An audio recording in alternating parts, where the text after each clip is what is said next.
mereka tidak pernah berdosa dan bermaksiat terhadap perintah Allah Subhanahu wa taala, dan selalu mereka mengikuti dan melaksanakan perintahnya. Itu malaikat. Makanya tidak ada malaikat yang diajak bertaubat.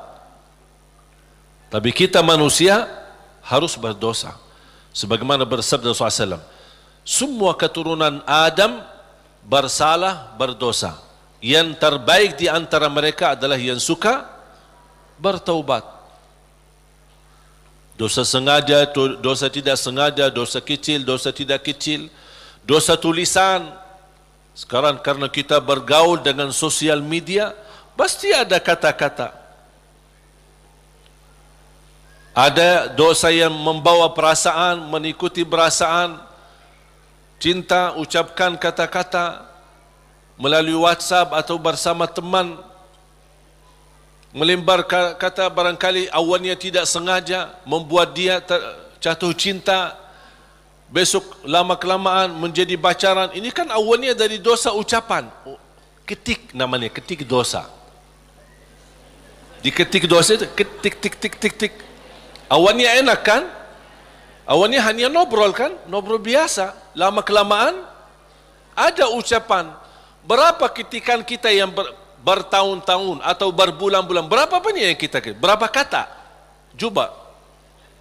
Makanya bayangkan jamaah sekalian, karunia dari Allah, kalau setiap kata yang kita tuliskan ini dosa dan maksiat, Allah hukum kita habis.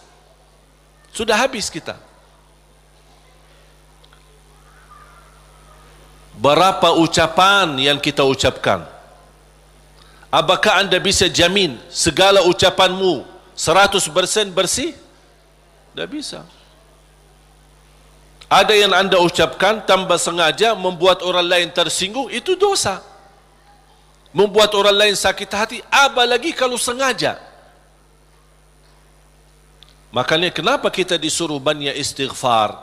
Karena dosa-dosa yang kita lakukan, tanpa kita sadari, mudah-mudahan diampuni Allah Subhanahu wa taala.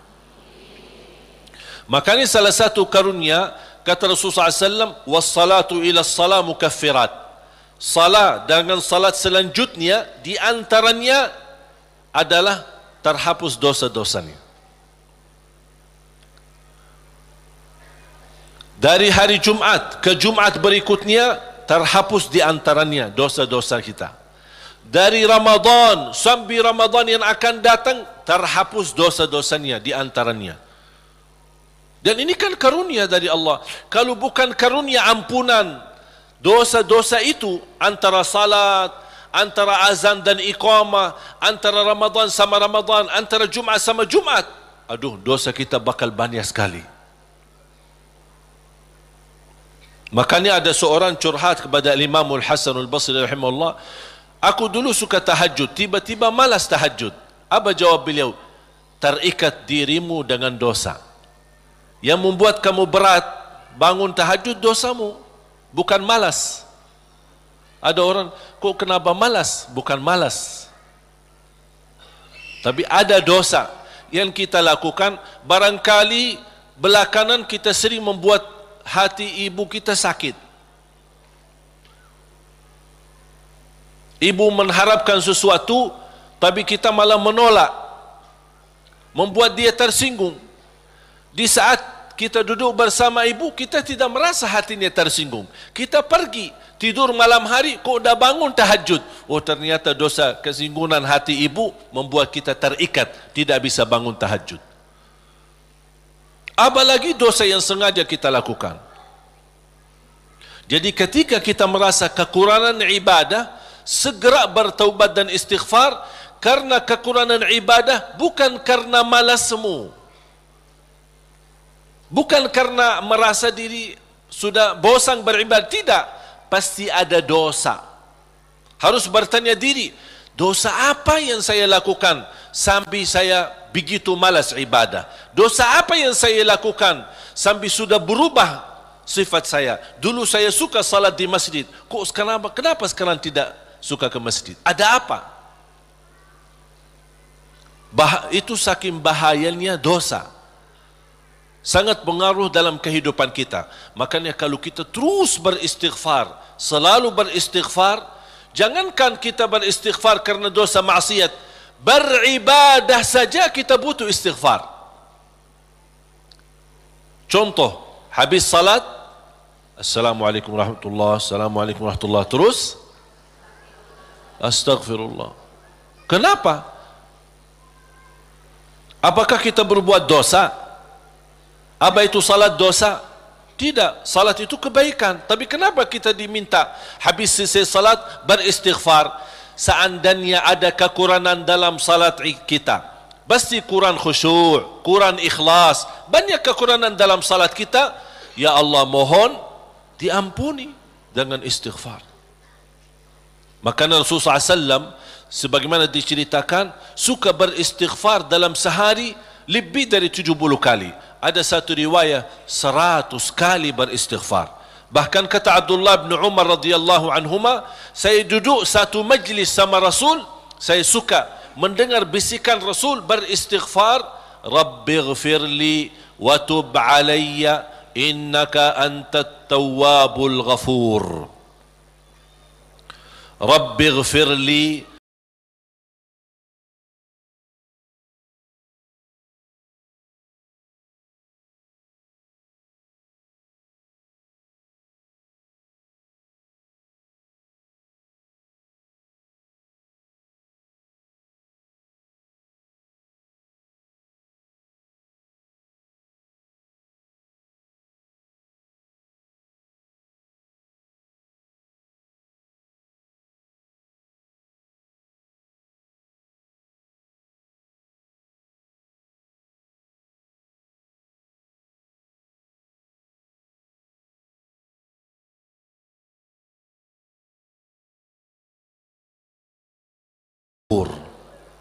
memohon ampun, mohon diijabah dan diterima taubatnya. Allah Subhanahu wa taala Maha penerima taubat dan Maha Pengampun. Bapak Ibu jamaah sekalian dimuliakan Allah Subhanahu wa taala. Kembali lagi semua berdoa. Jangan ada yang ragu-ragu terhadap doanya. Dan ingat, doa kita pasti diijabah walaupun proses melalui 3 hal. Doa pasti diijabah walaupun proses melalui 3 hal. Yang pertama, diijabah doa kita menolak takdir yang buruk, menghilangkan takdir yang buruk. Contoh, kita memohon, ya Allah kasih aku jodoh, tapi jodohnya belum datang. Ternyata dalam takdir, karena kita sering berdoa meminta sesuatu, Allah sudah ijabah, tapi Allah memilih daripada memberi jodoh, ada yang lebih daripada itu. Apa? Ternyata ada takdir yang jauh lebih buruk daripada jodoh yang kita minta. Makanya Allah geserkan takdir buruk itu karena doa kita. Turunnya bala, turun bala dari langit. Bala turun dari langit. Doa naik dari bumi, dari kita. Pas di udara bertemu, bala sama doa berantem. Perkelahian antara doa sama bala. Yang kalah siapa? Bala, dan doa naik. Artinya bala tidak jadi turun. Itu saking kuatnya dan berkahnya doa kita. Berarti doa pasti diijabah.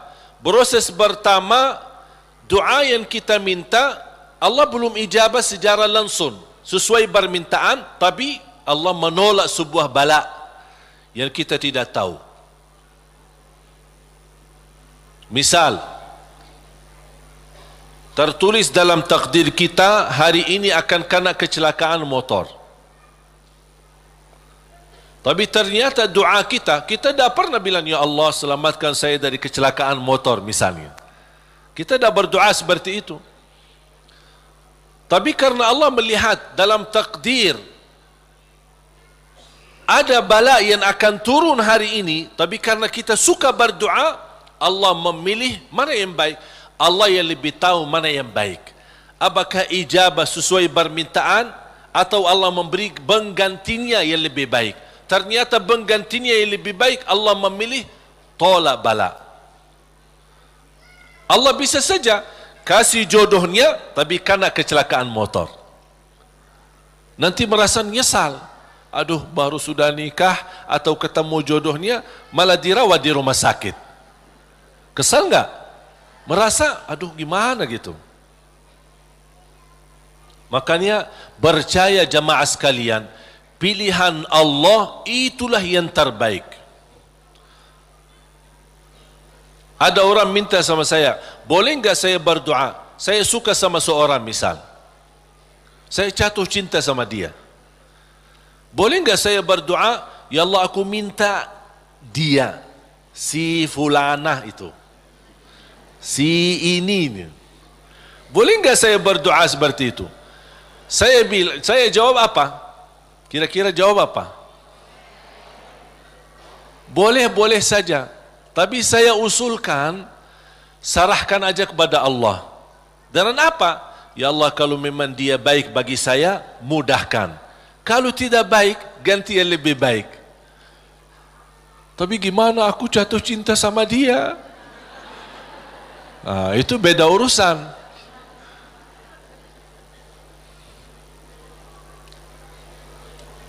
Nanti ada satu cerita, insya Allah indah, bisa menambah wawasan buat kita. Yang kedua, diijabah doa kita dan diberi oleh Allah Subhanahu wa taala sesuai permintaan. Apakah saat ini atau besok atau bisa lama. Tapi kita percaya pilihan Allah itulah yang terbaik. Yang ketiga, doa yang kita minta atau yang kita selama ini bermunajat, ternyata bala masih terus menimpa kita. Musibah kita terus ketemu. Selesai satu masalah, tambah lagi masalah. Kemudian permintaan yang kita minta juga belum ketemu. Saya minta kerjaan yang bagus, belum ketemu. Saya sudah berusaha melamar kerja sana sini, belum ada. Terus mana doa aku selama ini, mana? Ternyata yang ketiga, jatuhnya yang di ketiga. Yang ketiga apa? Allah simpan doa kita buat di akhirat. Berarti tidak ada yang hilang di sisi Allah. Kalau tidak tertolak bala, tidak diijabah sesuai permintaan, berarti yakini, oh disimpan di akhirat. Sahabat dan orang salih lebih suka doanya selama di dunia disimpan buat akhirat, karena di akhirat bakal lebih butuh bantuan dan pertolongan Allah dan berkat doa kita. Faham? Walaupun sifat manusia ingin melihat secara langsung, minta, ya Allah minta rumah, ada rumah, minta ini, ada ini. Mohon maaf Bapak Ibu, kalau Allah ijabah atau berikan sesuai permintaan kita, nanti kita berhenti berdoa. Apapun yang kita minta, ya Allah aku minta mobil, dapat mobil. Minta kerjaan, dapat kerjaan. Minta jodoh, dapat jodoh. Minta rumah, dapat rumah. Mau haji, dapat haji. Terus segala yang kita minta dapat. Habis. Dah ada minta lagi. Terus berdoa enggak? Dah ada berdoa. Tapi kalau Allah belum kasih, kita doa lagi enggak? Doa, minta lagi. Coba kata Umar bin Khattab, ketika anda berdoa, jadi seperti anak kecil. Anak kecil kalau dia minta sama ibunya gimana? Nangis nggak? Berhenti nangis sebelum dikasih? Belum kan? Dia nangis sampai begitu dikasih gimana? Berhenti nggak nangisnya? Anda harus seperti itu. Doa, nangis. Ya Allah belum kasih, aku nangis lagi dong. Belum dikasih, nangis lagi. Sampai Allah berkenan kasih. Dan ini sebenarnya bukan tujuannya Allah kasih atau tidak. Tapi ingat, titisan air mata ini yang menangis karena Allah akan selamatkanmu dari siksa neraka Jahannam. Rasulullah SAW bersabda, وَعَيْنٌ بَكَتْ مِنْ خَشْيَةِ اللَّهِ حَرَّمَهَا اللَّهُ عَلَى النَّارِ لَا تَمَسَّهَا النَّارِ. Barang siapa yang menangis karena Allah, akan Allah haramkan jasadnya disuntuh oleh neraka Jahannam. Berarti kita tidak rugi. Tidak ada rugi. Biarpun tidak diijabah, ternyata titisan air mata berharga, bisa menjaminkan kita selamat dari siksa neraka Jahannam. Mau apa lagi? Nangisnya berharga, doanya pasti diijabah, dan cukup dari doa kita sudah membuat ibadah atau membawa sebuah ibadah yang dicintai Allah, karena Allah suka bisikan hamba. Apalagi kalau lama tidak berdoa, Allah merindukan suara doanya kita. Apalagi doa yang tulus dan ikhlas. Makanya kadang-kadang kalau kita tidak diberi doa, atau tidak beri permintaan, atau tidak beri permohonan kita, terus kita berdoa terus sampai diuji, sampai di macam-macam, sampai kita merasa sudah tertekan, tidak kuat. Kira-kira bisikan doa kita seperti apa nanti?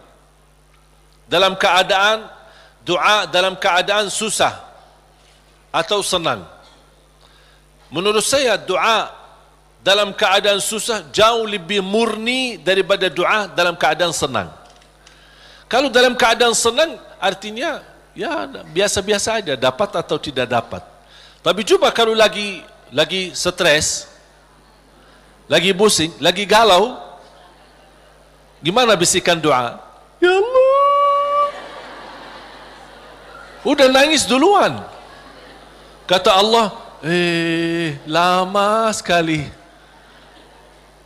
Makanya itu subhanallah, saya mengambil kesimpulan dari doa, justru doa tanda Allah merindukan suara doa kita. Oleh karena itu jamaah sekalian, jangan berhenti berdoa, terus berdoa. Nabi Yunus alaihi salam ketika tertahan di dalam perutnya ikan berlama-lama di bawah laut, dia tidak pernah berhenti dengan mengucapkan la ilaha illa anta subhanaka inni kuntu minadh zalimin. Kata Imam Ibnul Qayyim rahimahullah, barang siapa yang membaca doa ini dengan sepenuh keyakinan, pasti diijabah oleh Allah hajatnya. Karena Allah habis doa ini, apa kata Allah? Fastajabna lah, kami terima dan menijabah doanya. La ilaha illa anta subhanaka inni kuntu minadh zalimin. Oleh karena itu kembali lagi, doa kita diijabah atau tidak? Saya bertanya, doa kita diijabah atau tidak? Diijabah. Yakin? Terus berdoa, dalam keadaan apapun selalu kita berdoa.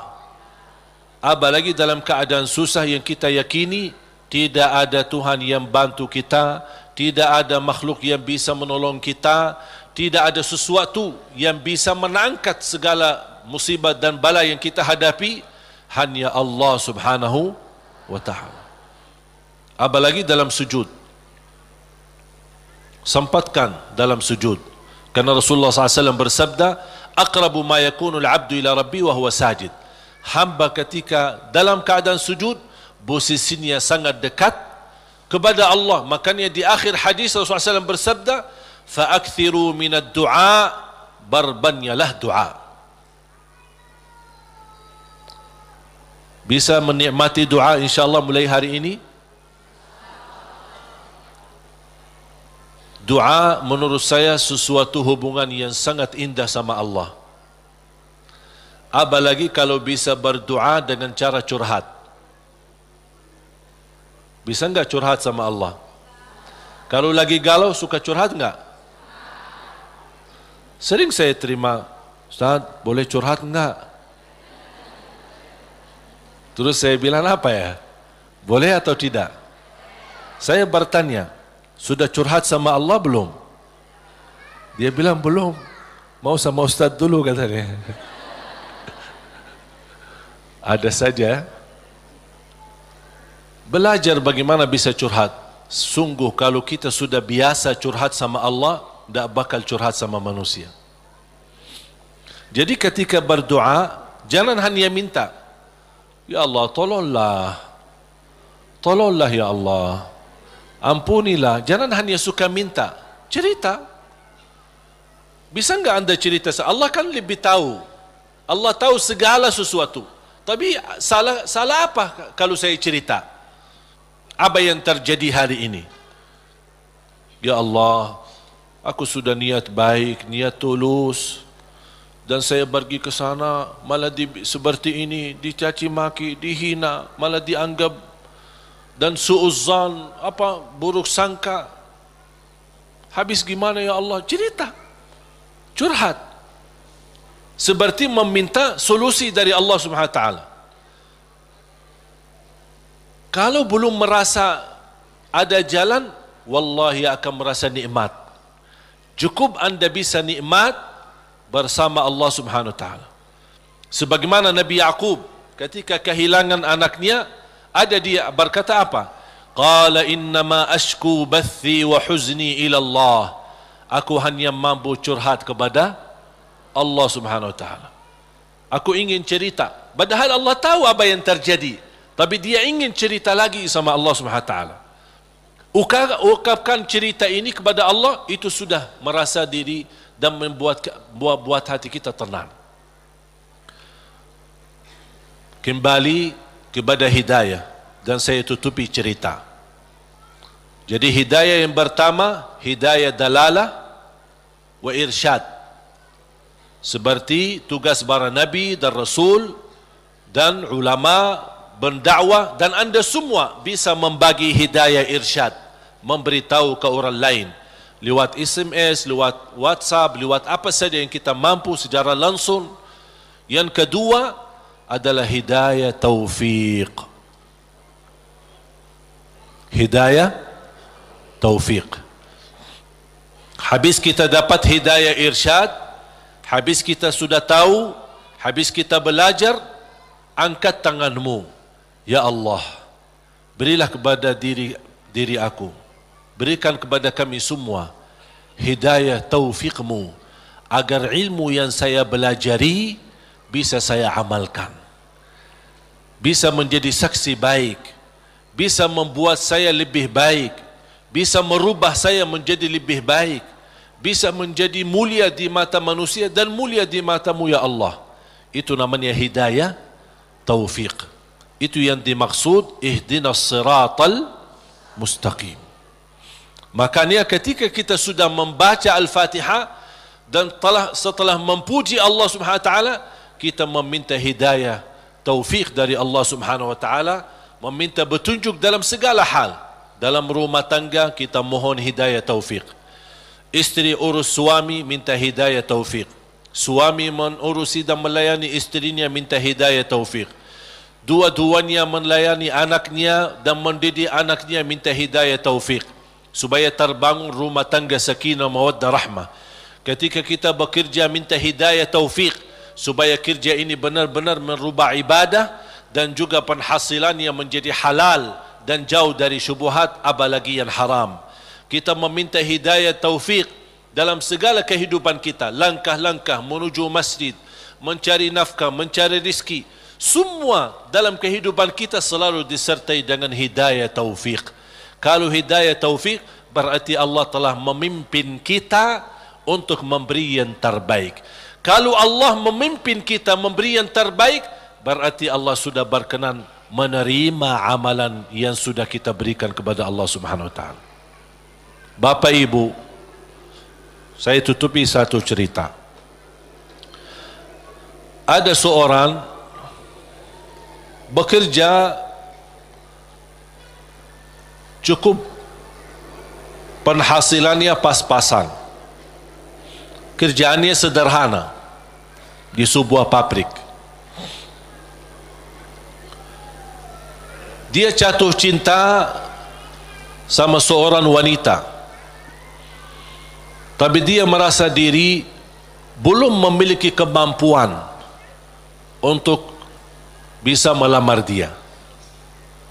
Dia hanya berdoa kepada Allah Subhanahu wa taala bagaimana supaya bisa mendapatkan kerjaan yang lebih baik, kerjaan yang lebih besar, supaya penghasilannya banyak dan bisa membawa dia atau menikahi dia. Sudah berdoa, sudah memohon berlama-lama, tapi dia tidak sabar untuk menanti-nanti bertemu dengan jodohnya. Dan dia tidak menyerahkan kepada pilihan Allah mana yang terbaik. Ternyata dia sendiri dengan merasa diri hebat untuk mencari solusi sendiri.